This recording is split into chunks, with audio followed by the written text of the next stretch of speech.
भाइ एकछिन यहाँ बाहिर आ त। दाइ के भयो? बस्न बस। अब के छ त ला तेरो विचार। अब 10 को रिजल्ट पनि आइसक्यो। अब सब कलेज जान लाग्यो के दे। अब पढाइ माथिसम्म सुरु गर्दै हुन्छ कलेज पनि भर्ना गर्नु पर्यो के दे। तेरो के छ विचार?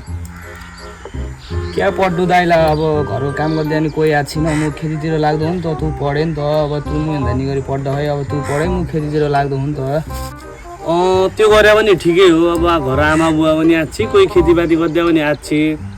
अब त्यही गर्दै त पढ्दै कि? म खेतीपाती गर्दा हुँ दाइ।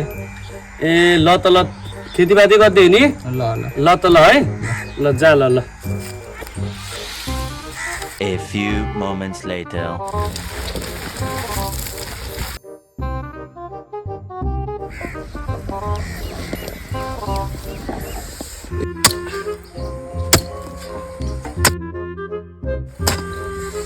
खालि खेती रोजेला मा गएर दाइला भनेर पढ्नु पढ्यो क्या हेऱ्यो भन्दा त मा पढाइ लेखाइ निको होला।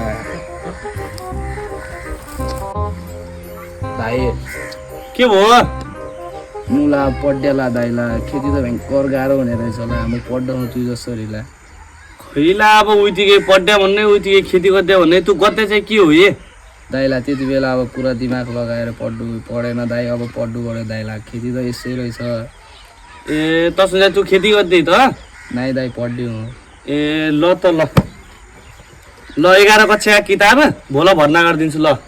दाइला यो भन्दा त म खेती गर्दा होला।